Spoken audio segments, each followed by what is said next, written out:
Yung topic natin ngayon ay conversion. Ano ba ibig sabihin ng conversion? Magpalit ng Panginoon o magpalit ng relihiyon? Pag-usapan po natin yan.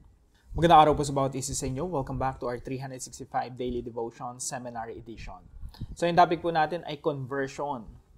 Usually po, pag sinabi natin conversion, ang iniisip ng tao, yung isang taong na-convert ay nagpalit ng relihiyon or nabaptize sa kung anumang relihiyon.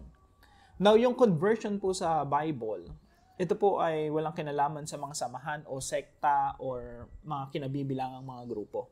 Yung conversion po sa Bible ay converted to Christ. Ito po yung ating concept, no? Concept ng conversion sa Bible. Our willing response to the gospel call. May nag-share sa'yo ng gospel. Tapos, talagang isinapuso mo yun. In which we sincerely, talagang mula sa puso, repent. Nagsisi tayo ng ating mga kasalanan. In which we sincerely repent of sins and place our trust in Christ for salvation. Ibig sabihin, nakita natin na ang Panginoong Jesucristo ay tagapagligtas at Panginoon, tayo ay makasalanan na kinakailangan ng tagapagligtas. Tayo mapapahamak, kailangan natin ng Savior. Tayo ay namumuhay ayon sa ating sariling kalooban at sariling makasalanang pamamaraan, kailangan natin ng bagong Panginoon. Hindi na sarili ang Panginoon ng ating buhay, kundi ang Panginoong Jesucristo ang magiging Panginoon ng ating buhay. At that moment and time, you have been converted to Christ. Yan po yung totoong conversion. Walang kinalaman sa relihiyon, kundi may kinalaman sa iyong relasyon sa Diyos. Sabi po rito sa Luke chapter 5, verse 32, I have not come to call the righteous, but sinners to repentance. Sabi ng Panginoong Jesucristo, hindi ako naparito upang tawagin ang mga matuwid, kundi ang mga makasalanan upang sila'y magsisi. So ang isang taong nagsisi, tinalikuran niya ang kanyang mga kasalanan, at siya ay lumapit sa Panginoon, siya yung totoong na-convert. No? Now, dito po sa Luke chapter 5, maganda po yung istorya nito. Ito po yung patungkol kay Levi or patungkol kay Matthew. Si Matthew po ay itinuturing na makasalanan, maniningil ng buwis, na nakaupo sa tanggapan ng buwis. Sinabi sa kanya ni Jesus, sumunod ka sa akin, follow me. Tumayo nga si Levi, iniwan ang lahat at sumunod kay Jesus. Ngayon ito po, sabi sa verse 29, si Jesus ay hinandugan ni Levi ng isang malaking handaan sa kanyang bahay. Kasalo niya roon ang maraming maniningil ng buwis at iba pang mga tao. Kaya't nagbulong-bulungan ng mga Pariseo at mga kasamahan nilang tagapagturo ng kautusan.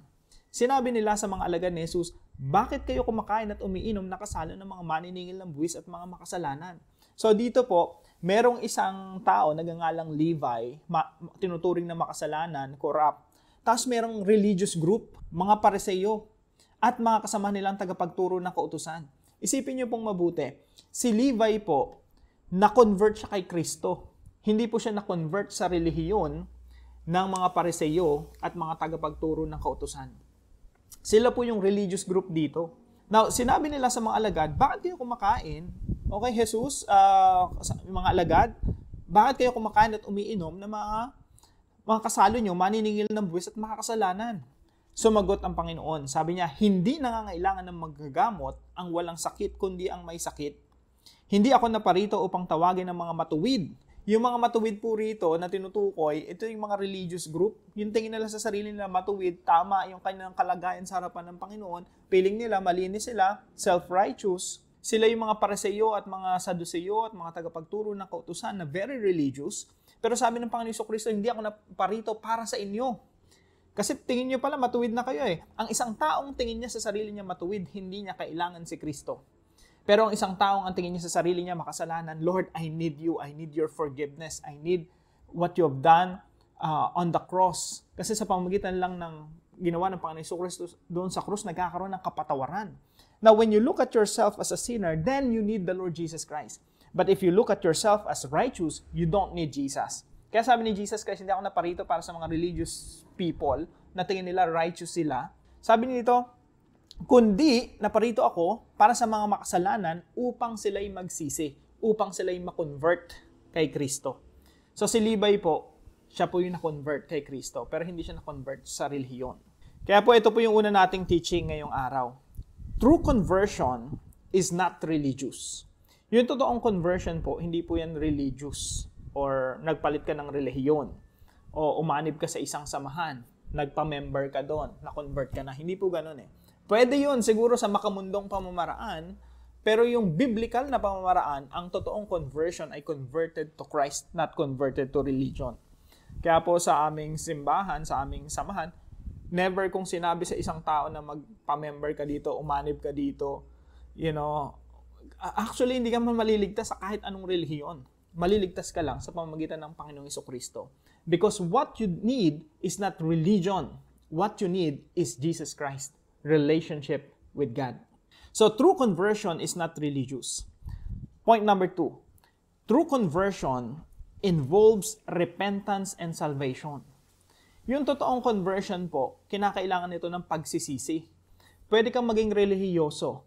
Pwede kang nagsisindi ng kandila, lumuluhod, at kung ano pang mga rituals ang ginagawa. Nagpapatayo pa ng mga churches. Possible. Pero, kung walang repentance, yung tunay na pagsisisi, wala ring kaligtasan. Sabi po dito sa 2 Corinthians chapter 7 verse 10, godly sorrow. Ito yung nagkaroon ka ng labis na kalungkutan, remorse. Godly sorrow brings repentance. Yung sobrang napainggan mo yung ebanghelyo ng Panginoon Jesucristo, namatay siya para sa atin. Tapos nakita natin yung ating mga sarili, Lord, sobrang makasalanan ko. Kinakabog natin yung ating dibdib. Parang yung isang tax collector, yung publikano, no? Kinakabog niya yung dibdib, Lord, makasalanan ako. Hindi ako karapat dapat sa inyong harapan. Yun yung godly sorrow, and that brings repentance, pagsisisi, that leads to salvation. So, kung ikaw nagkaroon ka ng tunay na pagsisisi, ikaw ay magkakaroon ng kaligtasan and leaves no regret. But worldly sorrow brings death. Yung worldly sorrow naman, ito yung nalungkot ka lang kasi ang dami mong nagagawang kasalanan, pero hindi ka naman tunay nagsisi. Kaya nga yung true conversion, it involves repentance and salvation. Sabi po rito sa Acts chapter 3 verse 19, ito po yung tunay na kalugan ng pagsisisi. Repent then and turn to God. Kaya nga, magsisi kayo at magbalik loob sa Diyos. Yung pagsisisi po, hindi lang basta pagtalikod sa kasalanan yan. Ito ay may kinalaman sa pagtalikod sa kasalanan at the same time, lumalapit ka sa Diyos. Talagang U-turn. Patungo ka sa makasalanang pamumuhay, repent, tumalikod ka sa pamumuhay na makasalanan, at lumapit ka sa Diyos. Yun yung totoong repentance. At ano pong resulta niyan? That your sins may be wiped out. Lahat ng iyong mga kasalanan, iwa-wipe out. Talagang buburahin ng Diyos at sasabihin ng Diyos, you are justified. Ikaw ay pinawalang sala dahil sa ginawa ng Panginoong Jesucristo doon sa krus. Repent then and turn to God so that your sins may be wiped out, that the times of refreshing may come from the Lord. Yan po yung tunay na repentance. Yan po yung tunay na conversion. True conversion involves repentance, and ano pong resulta niyan? Salvation. Magkakaroon po ng kapatawaran ng ating mga kasalanan. Point number 3. Basahin ko muna itong Matthew chapter 3 verse 8. Sabi dito, produce fruit in keeping with repentance. Patunayan muna ninyo sa inyong mga buhay na kayo talagang nagsisi. Ibig sabihin, pag nagsisi ka pala ng iyong mga kasalanan, tunay talagang yung pagsisisi, nagkakaroon ng pagbabago ng buhay. Yun yung isang tanda ng pagsisisi at ikaw nga ay naligtas. Merong proof. Patunayan muna ninyo sa inyong mga buhay na kayo talagang nagsisi. Point number 3, true conversion is submission to Christ. Yung totoong conversion po, nagpapasakop kay Kristo. Sabi ni Jesus Christ, why do you call me Lord, Lord, and do not do what I say? Bakit yung tinatawag na Lord, Lord? Kapag ikaw kumikilala ka lang sa Panginoon, pwedeng religious ka lang. But if you follow Jesus, mas higit pa sa relihiyon yun. Na-convert ka talaga kay Jesus. Kasi pwedeng kinikilala mo lang siyang Panginoon pero hindi mo sinusunod. Religious ka lang. No? Relihiyoso ka lang. Sumusunod ka lang sa mga rituals. Sumusunod ka lang sa mga practices. But once you follow the Lord Jesus Christ, namuhay ka ng may pagpapasakop sa Panginoon, ikaw nga ay totoong na-convert na. Kung totoong na-convert ka, magiging follower ka ni Jesus. Mamumuhay ka na nagpapasakop sa Panginoong Jesucristo. Now, paano natin ito i-apply? Ngayong nalaman natin yung meaning ng conversion. Number 1, put your faith in Christ's finished work. Dito po nagsisimula yung conversion. Yung nakita mo si Jesus Christ, may nag-share sa'yo ng gospel na unawaan mo si Jesus na matay doon sa krus. At sabi ng Panginoon Jesucristo doon sa krus, it is finished. John 19:30. Naganap na. Ibig sabihin, ginawa na ng Panginoon yung pagliligtas doon sa krus. Natapos niya na. Ang kasunod po nun, resurrection na. Sabi ni Jesus, it is finished. Tapos na. Ang kaligtasan po ay pinagpaguran ng Panginoon. Hindi po yan pinagpapaguran natin. Ang kaligtasan po ay ginawa ng Panginoon doon sa krus, hindi yung ginagawa nating mabubuting bagay dito sa mundo. Yung paggawa ng mabuti, yan po ay resulta ng ating pananampalataya kay Kristo. Ang kailangan po natin gawin ngayon ay ilagay natin yung pananampalataya natin kay Kristo na siyang nagligtas sa atin.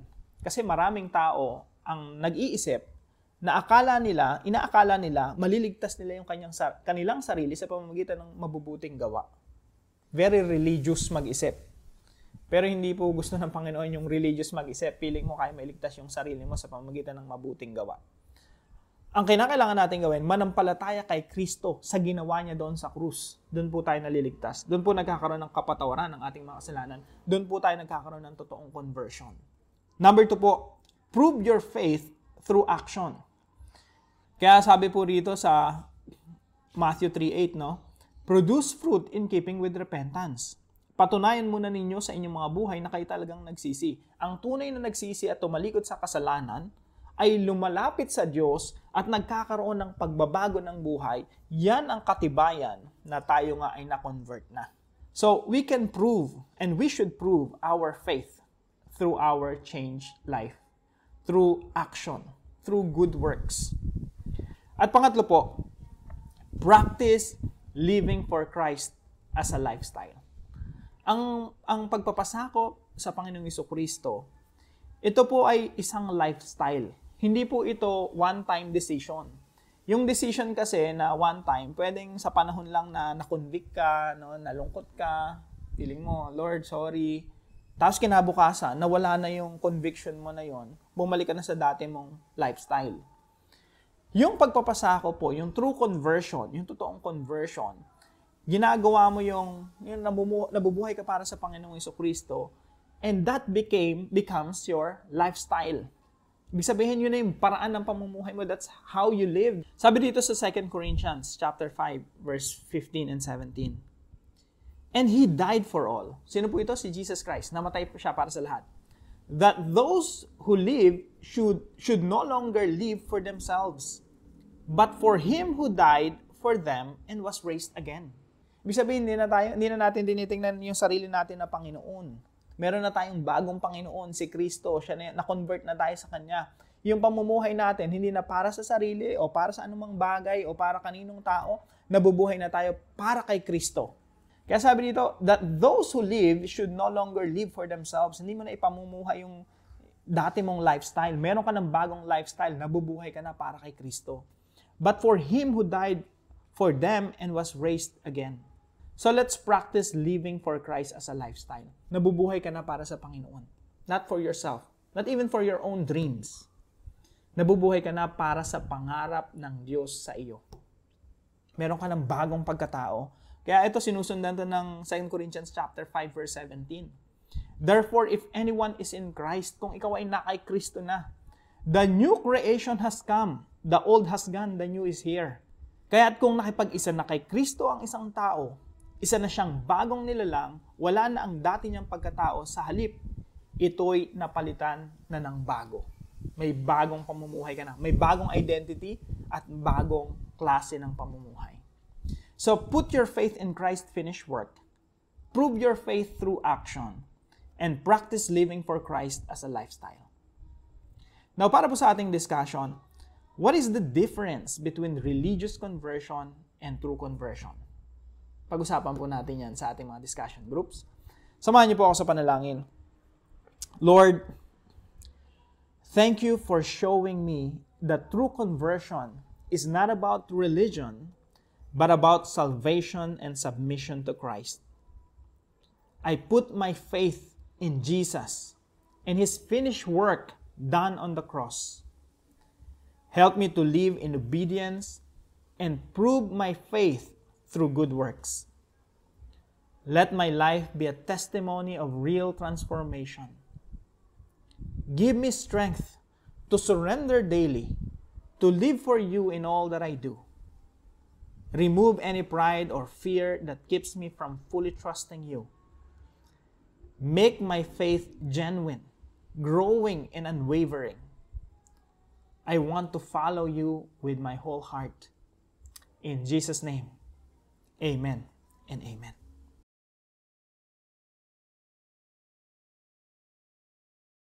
Maraming salamat po sa partner natin, si Brother Erwin, na kasama natin sa daily devotions po natin. At kung kayo po ay may natutunan dito sa devotion natin na ito, ipalam niyo lang po sa comment section right below this video. And please share this devotion to your family and friends. God bless you po. See you po tomorrow 5 a.m. dito sa ating daily devotions.